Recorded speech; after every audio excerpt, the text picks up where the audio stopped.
Hi, this is Christian, and welcome back to NFL Updates Express, your weekly dose of NFL news. Coming your way, preseason Week 4 predictions.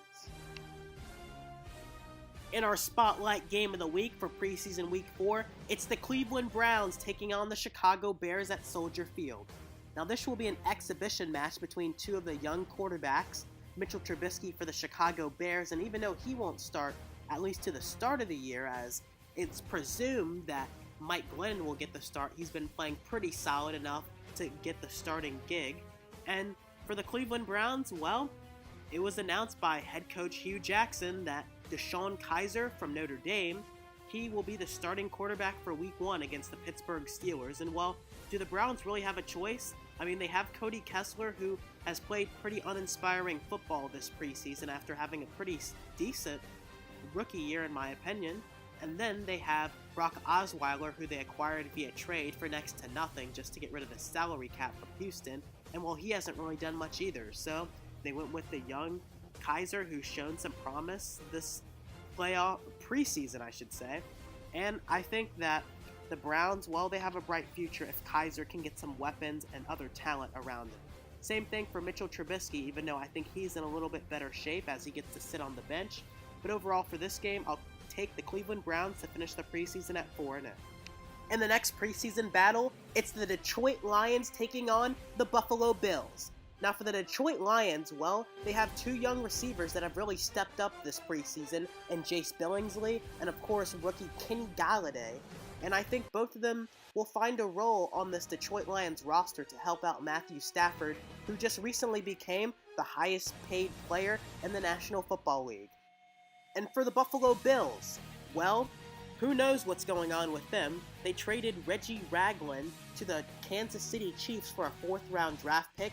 They don't have any healthy starting quarterbacks right now. Tyrod Taylor has been injured and not been playing well. And so they have Nathan Peterman, a rookie from Pittsburgh, who might get some playing time after all.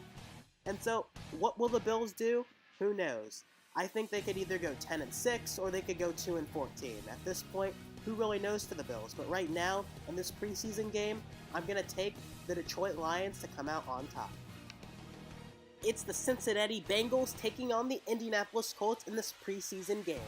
Now for the Bengals, they have a cornerback problem. Well, at the bottom of the roster, they have Russell versus Ben Wickery, might try to fill out one of the remaining spots on the 53-man roster, and it'll be interesting to see that battle. Both of them have been playing pretty decent, but only one of them will most likely get the roster spot. So will it be the special teams guy in Russell, that's what he's mostly played, or Ben Wickery, who started for the Panthers, but he's been struggling ever since that Super Bowl appearance for the Panthers and getting cut by them after allowing 300 yards to Julio Jones. And so for the Indianapolis Colts, well, they'll probably carry 3 quarterbacks on their roster, with Andrew Luck most likely not starting Week 1 due to his shoulder injury. And so it'll be interesting to see how the rest of their roster pans out and if they can survive Andrew Luck's absence until he returns and the Colts hopefully can get going. But overall for this game, I'll take the Cincinnati Bengals to get the job done.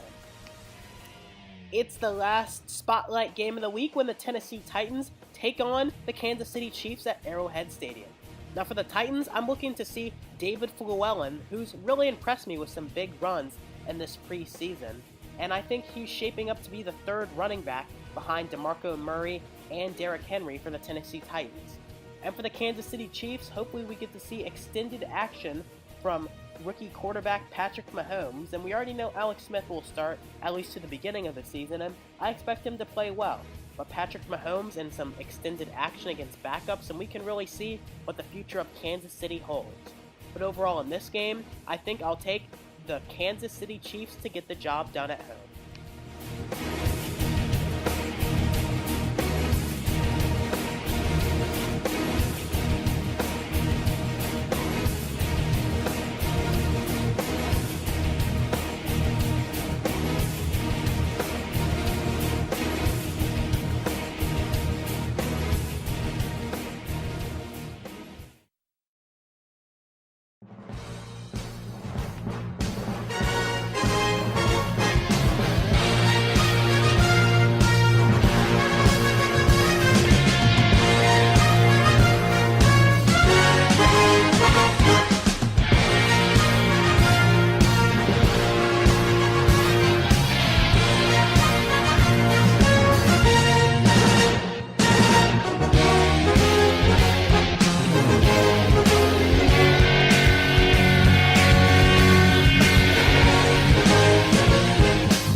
The player of the week is safety for the Seattle Seahawks, Earl Thomas III. Now, when he went down late in the season last year, the Seahawks just weren't the same. And now back healthy for the Hawks, the Seahawks are looking to make another Super Bowl appearance with the help of Earl Thomas in their defense. Can the Seattle Seahawks go back to the Super Bowl for the third time in the Russell Wilson era? But we'll just have to find out and see. The Christian's Crew Team of the Week is the Los Angeles Chargers. Now, in a new city and with a lot of new talent on their team, the Chargers are in a state of flux right now.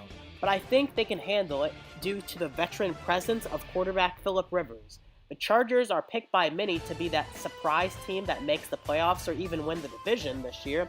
And I don't know about that, but I think the Chargers can be a very sneaky team that can win more games than expected this year.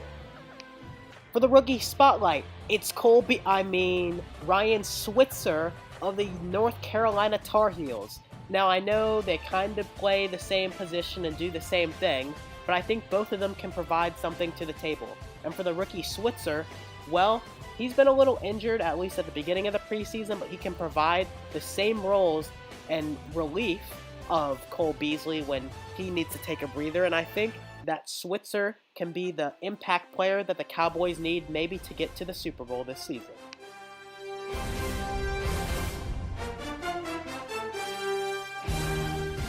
In Week 3 through Week 8 of the NFL season, NFL Updates Express will be Instagram only as part of the Murica Man media takeover on Instagram. So make sure to follow NFL Updates Express, your weekly dose of NFL news, only on Instagram for Weeks 3 through 8.